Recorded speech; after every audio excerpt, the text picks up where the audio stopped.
बड़ी खबर के साथ में बड़ी खबर आक्रमण की, ईरान पर हमले के लिए यूएस प्लान तैयार है। जी हां, बड़ी खबर, ईरान पर हमले के लिए यूएस का प्लान तैयार है। ईरान पर सीमित सैन्य हमले की तैयारी यूएस की नजर आती है और अगर पलटवार किया तो फुल स्केल वॉर का प्लान पूरी तरह से यहां पर नजर आ रहा है। ये क्लियर कट मैसेज है। क्या ट्रंप का प्लान तैयार हो चुका है, यानी हमले होंगे, सिलसिलेवार होंगे, ये भी बात बार बार कही जा रही है। आइए आपको समझाते हैं। दरअसल ईरान पर प्रहार को लेकर कहा यह जा रहा है कि अमेरिका का ईरान पर फाइनल अटैक प्लान पूरी तरह से तैयार है। ईरान पर प्रहार किस रूप में होगा अमेरिका का, वो प्लान समझिए। ईरान का ये कहा जाए कि अब मुश्किल वक्त शुरू होने वाला है। अमेरिका का ईरान पर फाइनल अटैक प्लान पूरी तरह से तैयार है। अगले 10 दिनों में ईरान पर एयर स्ट्राइक का फैसला एक तरह से लिया जा सकता है। ईरान ने अगर डील नहीं की तो नतीजे हो जाएंगे और भी ज्यादा घातक, खतरनाक। ईरान के पास में परमाणु हथियार नहीं होने देंगे, ये बात क्लियर कट अमेरिका और इजराइल कह रहे हैं। अगर डील नहीं हुई तो अमेरिका एक कदम और आगे बढ़ जाएगा और हर हाल में ईरान को समझौता करना ही होगा और समझौता नहीं हुआ तो अमेरिका के कदम को ये कहा जाए पूरी दुनिया देखेगी और सबसे ज्यादा प्रभावित होगा वो होगा ईरान। और इसी बीच आइए बात करते हैं अगली बड़ी खबर की। बड़ी खबर, ईरान अमेरिका तनाव पर बड़ा अपडेट। जी हां, बड़ा अपडेट आया है। मिडिल ईस्ट के साथ में यूरोप में यूएस की तैनाती नजर आती है। यूएस के 75 एयर रिफ्यूलिंग टैंकर्स अब यूरोप पहुंच चुके हैं। 25 KC-46 पेगासस विमान भी यूरोप पहुंचे हैं और यूरोप में अमेरिकी बेसों पर तैनाती और भी ज्यादा बढ़ती हुई नजर आती है। जो हालात नजर आते हैं उससे ये तो क्लियर कट मैसेज है कि मिडिल ईस्ट में शांति फिलहाल बहुत दूर दूर तक नजर नहीं आने वाली। मिडिल ईस्ट के साथ में यूरोप में यूएस की तैनाती है। यूएस के 75 एयर रिफ्यूलिंग टैंकर पहुंच चुके हैं। 25 KC-46 पेगासस विमान भी यूरोप पहुंच चुके हैं और यूरोप में अमेरिकी बेसों पर अब तैनाती और भी ज्यादा मजबूत की जा रही है। तो ऐसे में सवाल उठता है कि घेराबंदी हर तरफ से हो रही है, लेकिन अमेरिका ईरान पर हमला आखिर कहां से कर सकता है पहला हमला। आइए आपको बताने की कोशिश करते हैं जो तमाम परिस्थितियां हैं। पहला टारगेट क्या हो सकता है? टारगेट नंबर 1, परमाणु प्लांट, जो सबसे सॉफ्ट टारगेट है एक तरह से ईरान के लिए। पिछली बार भी ऐसे ही हमला हुआ। प्लान नंबर 2 क्या है? टारगेट नंबर 2 क्या हो सकता है? वो है मिसाइल सिटी, जिस तरह के हालात हैं। तीसरा टारगेट हो सकता है IRGC का हेडक्वार्टर, जिसे अमेरिका ने एक तरह से आतंकी संगठन घोषित करके रखा है। IRGC के हेडक्वार्टर को भी टारगेट कर सकता है अमेरिका। तीसरा जो बड़ा टारगेट हो सकता है वो हो सकती है ईरान की ऑयल फील्ड और बंदरगाह। जी हाँ, ऑयल फील्ड और बंदरगाह। 5वां टारगेट खामनेई का बंकर, क्योंकि कहा जा रहा है जिस जगह पर आयतुल्ला अली खामनेई है वहां पर हो सकता है अमेरिका का हमला। तो ये वो अलग अलग टारगेट्स हैं जहां पर अमेरिका हमला कर सकता है और सीधे ये कहा जाए मुश्किलें बढ़ सकती हैं। मिडिल ईस्ट में तनाव चरम पर है। ट्रंप ने ईरान को 10 दिनों की सीमा दे दी है, समय सीमा तय है। परमाणु मुद्दे पर स्पष्ट कदम उठाने का अल्टीमेटम है। वॉशिंगटन कह रहा है कि भाई अगर यहां पर कोई प्रोग्रेस नजर नहीं आई तो कड़े विकल्प टेबल पर है। दूसरी तरफ ईरान ने अब दबाव की राजनीति को सिरे से खारिज कर दिया है।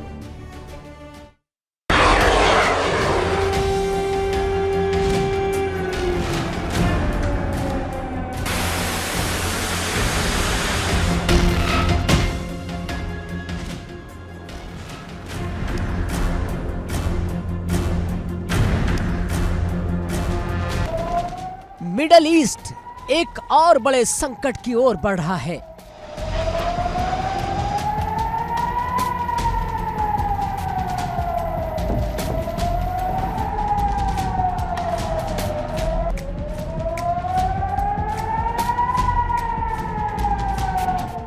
वाशिंगटन में ईरान को लेकर नई रणनीति तैयार हो रही है।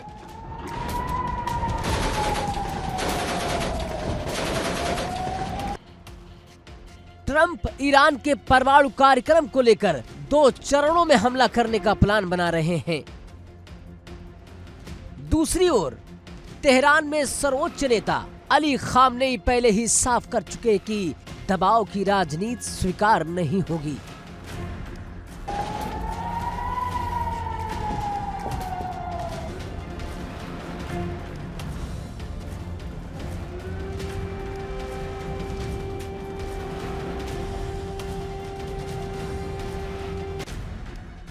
सूत्रों के हवाले से चर्चा काफी तेज है कि अमेरिका सीमित हवाई हमले जैसे विकल्पों पर विचार कर सकता है, जिनका मकसद चेतावनी देना और वार्ता की मेज पर दबाव बनाना हो।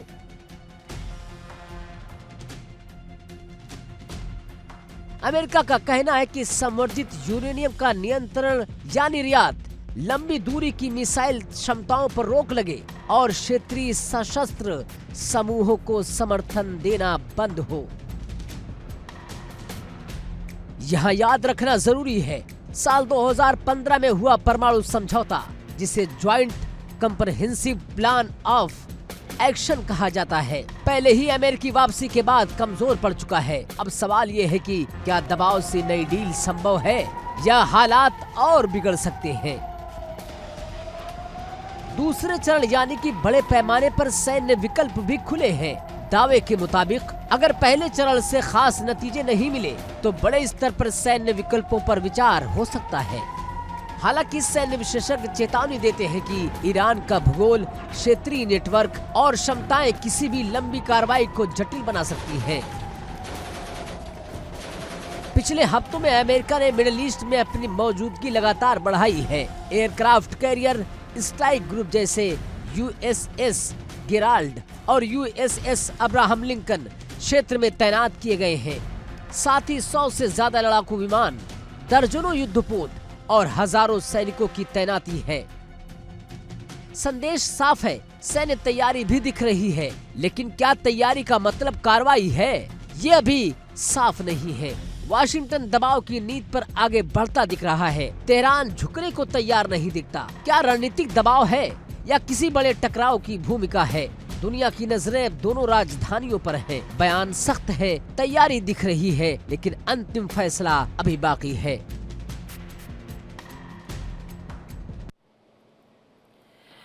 और अब बात कर लेते हैं इस समय की एक और बड़ी खबर की। बड़ी खबर क्या है? बड़ी खबर आक्रमण की वॉर ब्रेकिंग ये आई है।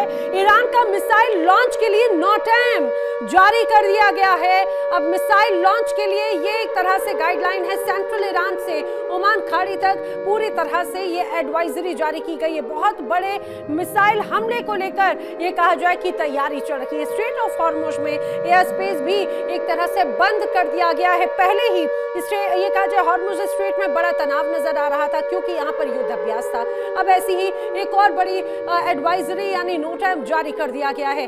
चलिए बढ़ते हैं आगे बड़ी खबर की तरफ। एक और बड़ी खबर, वॉर ब्रेकिंग। इजराइल में ईरानी हमले को लेकर अलर्ट है। इजराइल में भी तनाव है, अलर्ट पर है तमाम एजेंसीज। प्रीएम्प्टिव अटैक कर सकता है ईरान, ये एक रिपोर्ट का दावा है। इजराइल के मिलिट्री बेसिस पर भी हमले की तैयारी है। ईरान की निशाने पूरी तरह से तय हैं। अगले कुछ दिनों में ईरान हमला कर सकता है, ऐसी भी आशंका जताई गई है। इस तरह की तमाम रिपोर्ट्स अभी सामने भी आई हैं। यानी कि कहा जाए कि अब इस पूरे तनाव में इजराइल भी हाई अलर्ट मोड पर है, क्योंकि कहीं ना कहीं ईरान पर दबाव बनाने की जो मुख्य रणनीति है वो और किसी की नहीं बल्कि इजराइल की ही है। चलिए बढ़ते हैं आगे, बढ़ेंगे अगली बड़ी खबर की ओर। एक और बड़ी खबर आई है। अगली बड़ी खबर, war breaking, full and final war की तैयारी अब ईरान कर रहा है। जी हाँ, ईरान अब आर या पार के मोड में है। फुल एंड फाइनल वॉर की तैयारी कर रहा है। ईरान स्ट्रेट ऑफ हॉर्मुज में सैन्य तैनाती में और भी ज्यादा इजाफा किया गया है। मोजेक डिफेंस तैयार कर रही है आईआरजीसी लगातार अपनी सैन्य ताकत को मजबूत करने की कोशिश में है और यही वजह है कि आईआरजीसी ने न सिर्फ अपनी सैन्य ताकत को बढ़ाया है बल्कि ऐसी ही तमाम रणनीतियां तैयार की हैं। मोजेक डिफेंस तैयार कर रही है आईआरजीसी और ऐसा लगता है कि इस बार आर या पार की लड़ाई आईआरजीसी लड़ने को आमादा है। मिडिल ईस्ट की सियासत में शब्दों की जंग बहुत तेज है। ईरान के supreme leader Ayatollah Ali Khamenei का जो हालिया बयान आया उसने वॉशिंगटन तक हलचल पैदा कर दी। अब ट्रंप की सैन्य तैयारियों पर तंज कसते हुए तेहरान ने साफ संकेत दिया कि दबाव से झुकने वाले नहीं हैं। 3 बड़े संदेश, सैन्य ताकत को चुनौती, दबाव की राजनीति को जवाब और 4 दशक पुराने गतिरोध की याद। क्या सिर्फ बयानबाजी है या फिर बड़े टकराव की भूमिका?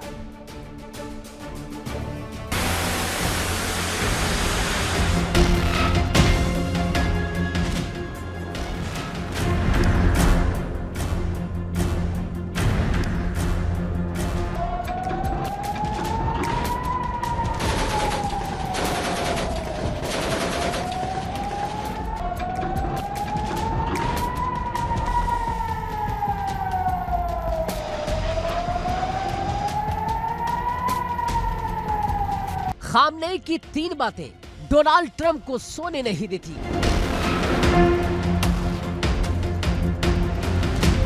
खामनेई के 3 कटाक्ष ट्रंप खेमों में खलबली मचा रखी है। जब अली खामनेई ने डोनाल्ड ट्रंप के हथियारों की नुमाइश का मजाक उड़ाया, तब से वाशिंगटन की सियासत में सन्नाटा नहीं, सनसनी है। कहते हैं कि ट्रंप का इस अंदाज में मजाक उड़ाने की हिम्मत शायद ही किसी ने की हो।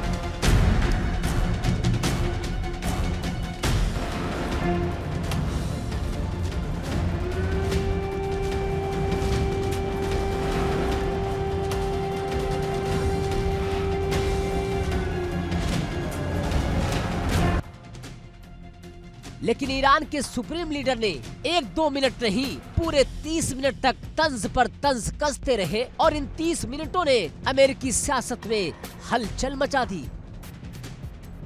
अब सवाल है, वो 3 बातें क्या थी जो ट्रंप को रातों की नींद और दिनों का चैन छीन रही हैं? पहली बात, एयरक्राफ्ट कैरियर पर सीधा वार होगा। ट्रंप बार बार कहते रहे कि उन्होंने ईरान की तरफ एयरक्राफ्ट कैरियर भेज दिया है। दुनिया जानती है कि एयरक्राफ्ट कैरियर समंदर का चलता फिरता किला होता है, लेकिन खामनेई ने इशारों में कहा कि असली ताकत उस हथियार की होती है जो ऐसे वॉरशिप को समंदर की गहराई में दफना दे। ये सीधी चुनौती थी अमेरिकी नौसेना की शान को। संदेश साफ था, ताकत की नुमाइश से डर नहीं लगता, जवाब देने को तैयार भी है। दूसरी बात, दुनिया की सबसे ताकतवर सेना पर सवाल उठाया। खामनेई कहते हैं कि ट्रंप अक्सर कहते हैं कि अमेरिका के पास दुनिया की सबसे पावरफुल आर्मी है, लेकिन खामनेई ने कहा कि इतिहास गवाह है, सबसे मजबूत फौज भी कभी कभी ऐसे वार झेलती है कि उठ नहीं पाती। ये बयान सिर्फ बयान नहीं था, ये रणनीतिक चेतावनी थी। इशारा साफ, अगर हमला हुआ तो जवाब भी ऐसा होगा जिसकी गूंज दूर तक जाएगी। तीसरी और सबसे बड़ी बात, 47 साल की नाकामी का जिक्र किया। खामनेई ने कहा कि अगर अमेरिका 47 साल में इस्लामिक गणराज्य ईरान को मिटा नहीं सका तो आगे भी नहीं मिटा सकता। यानी ट्रंप को सीधी चुनौती, ना झुके थे ना झुकेंगे। अब इस बयान के बाद हलचल सिर्फ वाशिंगटन तक सीमित नहीं है, पेंटागन में रणनीतिक बैठकों का दौर तेज है। तेल अवीव की सुरक्षा एजेंसियां सतर्क हैं और दुनिया की नजरें टिकी है इस टकराव पर।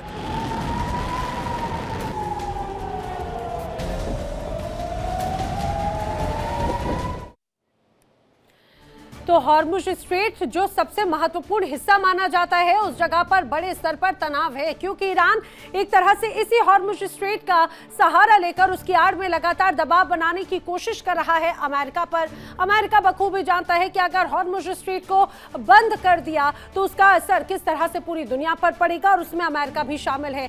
हॉर्मुज स्ट्रेट में लगातार ये कहा जाए सैन्य अभ्यास भी जारी है। ईरान लगातार अपनी ताकत हॉर्मुज स्ट्रेट में बढ़ा रहा है, इसमें कोई शक नहीं। हॉर्मुज स्ट्रेट में ईरान ने सेना की डिप्लॉयमेंट भी बढ़ा दी है। ईरान ने विध्वंसक हथियारों को तैनात किया है। केशम द्वीप और बंदर अब्बास पोर्ट पर भारी डिप्लॉयमेंट है। स्ट्रेट और द्वीपों को भी ईरान ने सैन्य छावनी में एक तरह से तब्दील कर दिया है, ये भी बड़ा दावा किया जा रहा है। और चलिए बढ़ते हैं आगे, बढ़ते हैं बड़ी खबर की ओर। वॉर ब्रेकिंग ईरान तनाव पर सऊदी अरब में भी बढ़ी हलचल। जी हां, ईरान और अमेरिका के बीच के तनाव के बीच सऊदी अरब में भी हलचल बढ़ती हुई नजर आती है। बताया जा रहा है कि 2 अर्ली बॉर्न विमानों की मिडिल ईस्ट में तैनाती की गई है। अमेरिका ने सऊदी अरब में दरअसल 2 विमान तैनात किए हैं। अभी तक सऊदी अरब लगातार ये कह रहा था कि वो ईरान का पर हमले का इस्तेमाल मिडिल ईस्ट या अपनी जमीन का नहीं करने देगा, लेकिन सऊदी अरब से भी ईरान पर हमला हो सकता है, करेगा अमेरिका, ये जानकारी है। यूएई को भी अब अमेरिका बेस बना सकता है, इस पर बातचीत चल रही है, ऐसी भी जानकारियां सामने आ रही हैं। तो अब इसको लेकर ये कहा जाए कि 2 अर्ली बॉर्न विमानों की भी मिडिल ईस्ट में तैनाती की बड़े स्तर पर तैयारियां की जा रही हैं। अब जिस तरह से हालात हैं, सवाल यह है कि क्या ये सिर्फ जुबानी जंग है या आने वाले वक्त में हालात और गर्म होंगे, क्योंकि जब बयान बारूद बन जाए तो चिंगारी कहीं से भी उठ सकती है।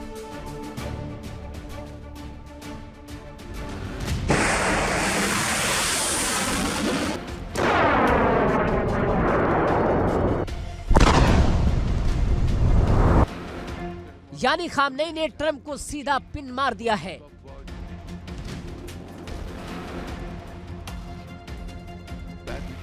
हमें तस्वीर दिखाकर मत डराओ।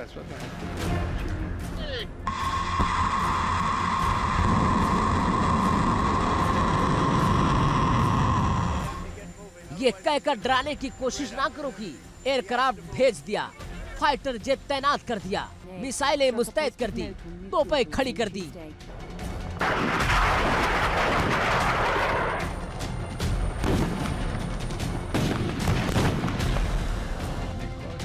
पैगाम खामनेई का बिल्कुल दो टूक है। ताकत की नुमाइश से तेहरान नहीं डरने वाला।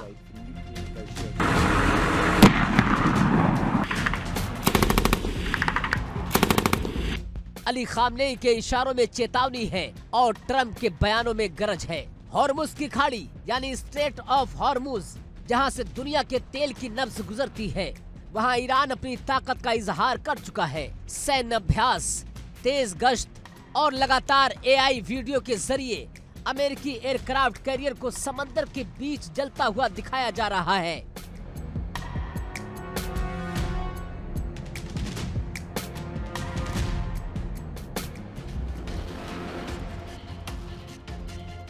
ये सिर्फ वीडियो नहीं, मनोवैज्ञानिक जंग है। ट्रंप की बेचैनी यूं ही नहीं बताई जा रही है। ईरान लगातार कटाक्ष करते जा रहा है, बयान पर बयान, तंज पर तंज और चर्चा। ये क्या महज कुछ घंटों में बड़ा फैसला हो सकता है?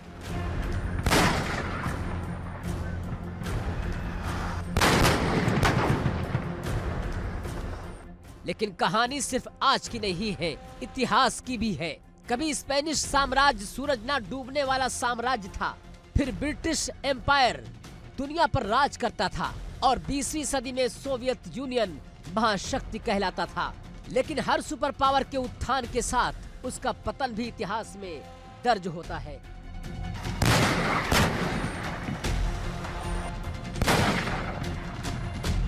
तेहरान की सड़कों पर सवाल उठ रहा है, क्या अमेरिका भी उसी पैटर्न की तरफ बढ़ रहा है? लेकिन फर्क ये है कि आज की दुनिया बहुध्रुवीय है। चीन, रूस, क्षेत्रीय ताकतें, सब समीकरण बदल रहे हैं। क्या अमेरिका कमजोर हो रहा है या सिर्फ चुनौतीपूर्ण दौर से गुजर रहा है?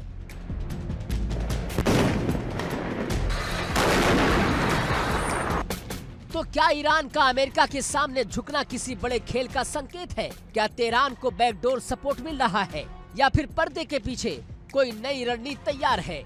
ईरान का रुख साफ है कि दबाव में नहीं झुकेंगे, चाहे बयान हो, प्रतिबंध हो या सैन्य धमकियां हो।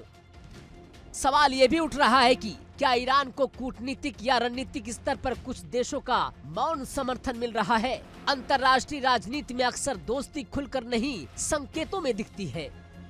दूसरी तरफ ईरान ने हाल के वर्षों में मिसाइल, ड्रोन और नौसैनिक क्षमताओं पर खास फोकस किया है। खासकर स्ट्रेट ऑफ हॉर्मुज जैसे संवेदनशील इलाके में उसकी सक्रियता महज रूटीन नहीं मानी जा रही है।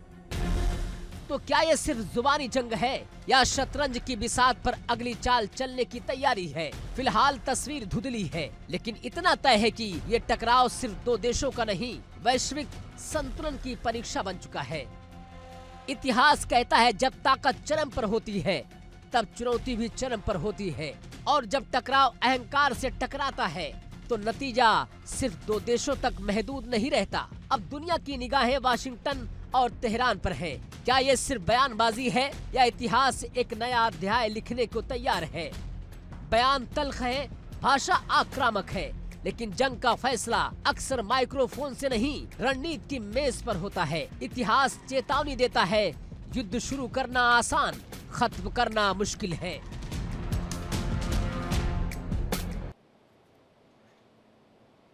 और बढ़ते हैं अगली बड़ी खबर की ओर। अगली बड़ी खबर है, तनाव के बीच ईरान ने यूएन को दरअसल चिट्ठी लिखी है।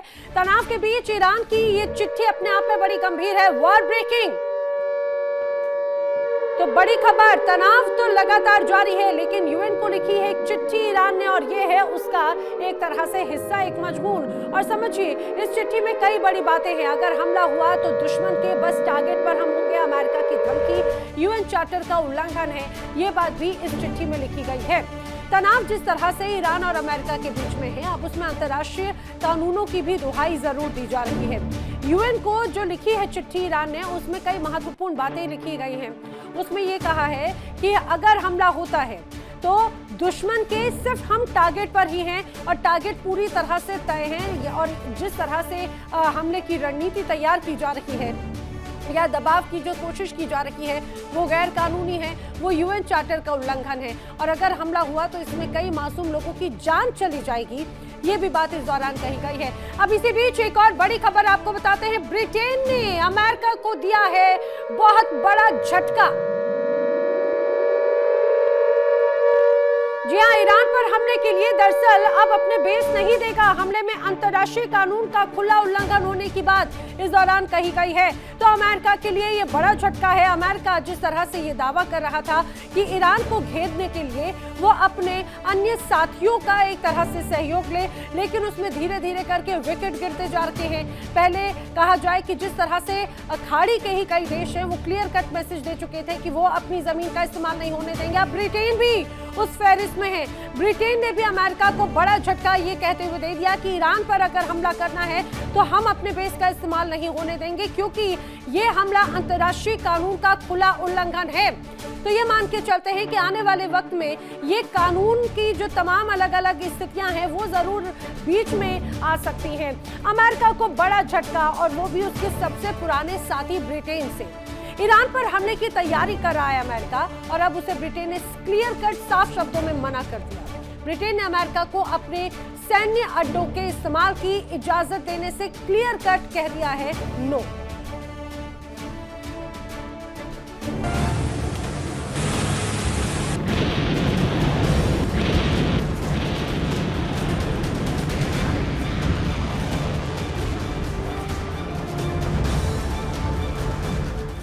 क्या अटलांटिक के दोनों किनारों के बीच दरार गहरी हो रही है?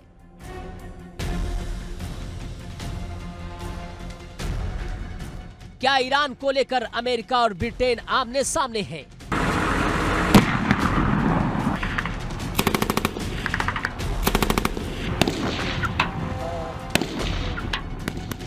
ब्रिटेन ने अमेरिका को अपने सैन्य अड्डों से ईरान के खिलाफ किसी कार्रवाई की इजाजत देने से साफ इनकार कर दिया।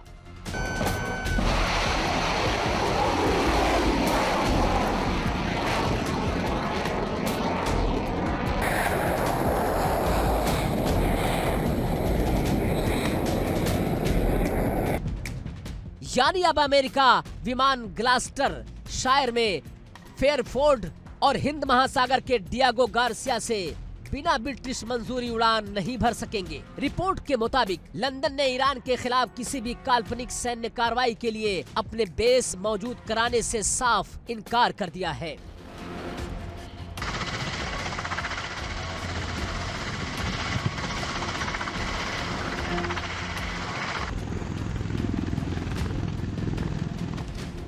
लंदन का कहना है कि बिना स्पष्ट कानूनी आधार के किसी भी हमले में शामिल होना अंतर्राष्ट्रीय कानून का उल्लंघन हो सकता है। यानी संदेश साफ है कि अमेरिका अगर हमला करना चाहता है तो उसे कानूनी ठोस आधार दिखाना ही होगा।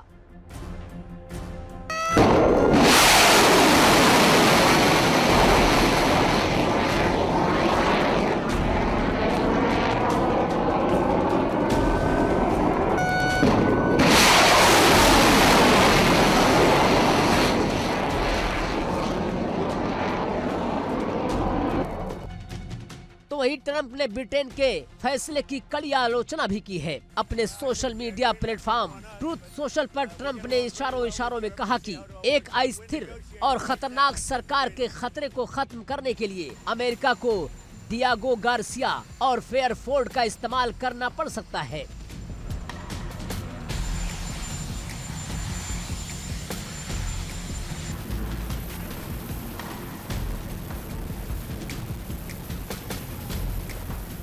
यानी ट्रम्प साफ संकेत दे रहे हैं, अगर जरूरत पड़ी तो दबाव बनाया जाएगा। बहरहाल मामला यही खत्म नहीं होता। ट्रम्प ने 2025 के समझौते पर भी सवाल उठाया, जिसमें ब्रिटेन ने डियागो गार्सिया और चागोस आइलैंड्स समेत ब्रिटिश हिंद महासागर क्षेत्र की संप्रभुता सॉवरेनिटी मॉरिशस को ट्रांसफर करने पर सहमति जताई थी।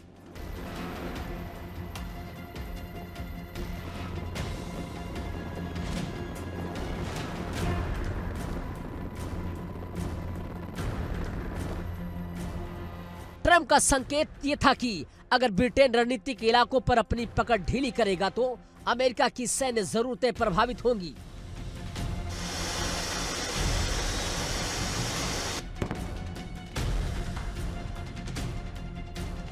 पूरा विवाद उस वक्त और गर्मा गया जब ट्रम्प ने ब्रिटिश प्रधानमंत्री कीर स्टारमर से ईरान के न्यूक्लियर प्रोग्राम पर चर्चा की। बातचीत के अगले ही दिन ट्रम्प ने सार्वजनिक रूप से चागोस डील की आलोचना को संभावित अमेरिकी सैन्य कार्रवाई से जोड़ दिया।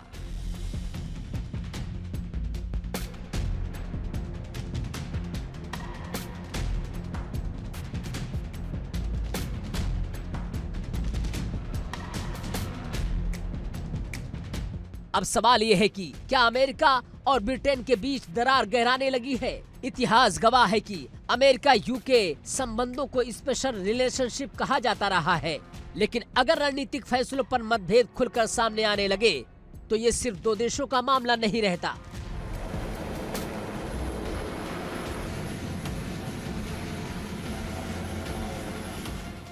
क्या अमेरिका बिना ब्रिटेन के आगे बढ़ेगा? क्या ब्रिटेन अंतर्राष्ट्रीय कानून की आड़ में दूरी बना रहा है या फिर पर्दे के पीछे कोई नई डील पक रही है? Bureau report, India daily.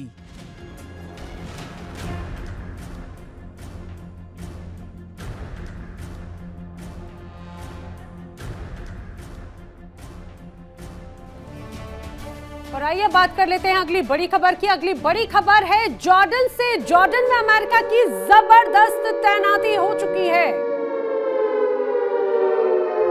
जी हां, बड़ी खबर है, फाइटर जेट की तैनाती से जॉर्डन में बड़ी हलचल है। फाइटर जेट और बॉम्बर से एयरबेस पूरी तरह से भर चुका है और ऐसा लगता है कि अब जॉर्डन में एक अलग कुछ बड़ी तैयारियां चल रही है और हो सकता है कि पहला हमला जॉर्डन के बेस से ही अमेरिका ईरान पर कर दे, क्योंकि जिस तरह से यहाँ पर बड़े स्तर पर तैयारी है उससे तो ऐसे ही हालात बनते हुए नजर आते हैं, क्योंकि अमेरिका लगातार अपने साथी देशों के बेसिस को इस्तेमाल कर रहा है और वहां पर तैनात कर रखा है एक बड़ा सैन्य बेड़ा।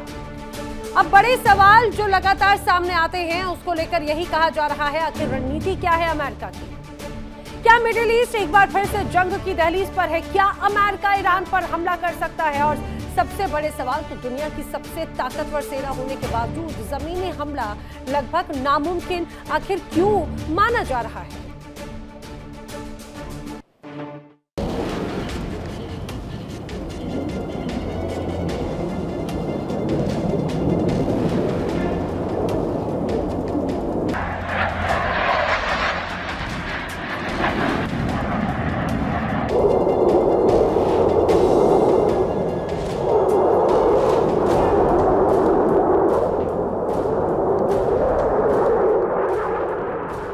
अमेरिका ने खाड़ी क्षेत्र में अपनी सैन्य मौजूदगी बढ़ाई है।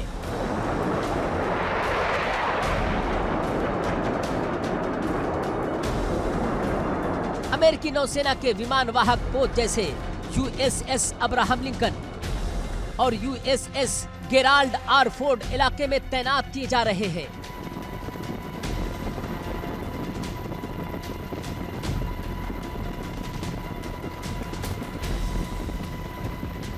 इनके साथ आधुनिक लड़ाकू विमान F-22, F-35, guided missile destroyer और हवा में ईंधन भरने वाले टैंकर विमान। तस्वीर साफ है, हवाई हमला ही संभव है, लेकिन जमीनी हमला नहीं।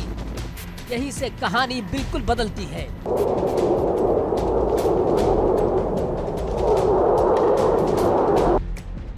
ईरान एक प्राकृतिक किला है। ईरान दुनिया का 17वां सबसे बड़ा देश है, लेकिन उसकी असली ताकत उसका भूगोल है। 3 तरफ ऊंची पर्वत श्रृंखलाएं हैं।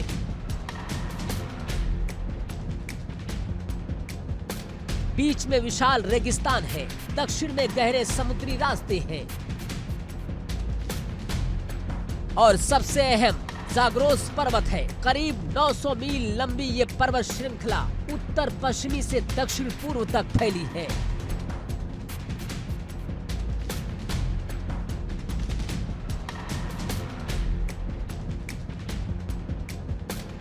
इसके अलावा एलब्रुज पर्वत और कोपेट डाग पर्वत यानी कि चारों तरफ प्राकृतिक सुरक्षा कवच है।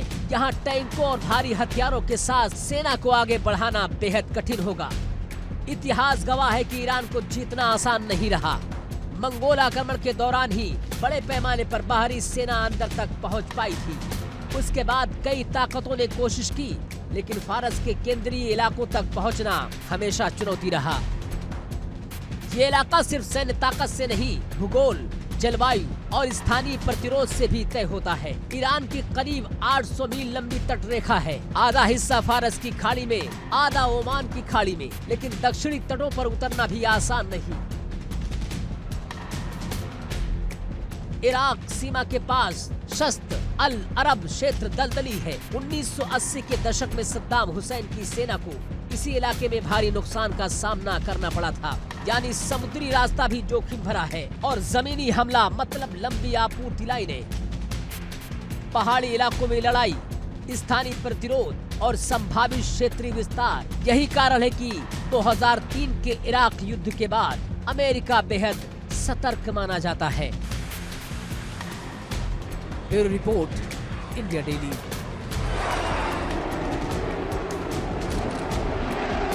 देखिए इंडिया डेली 24/7 अब आपकी स्मार्ट टीवी पर। इंडिया डेली मौजूद है सभी डिजिटल प्लेटफॉर्म पर लाइव और लगातार। इंडिया डेली 24/7 हर दिन राष्ट्र को समर्पित।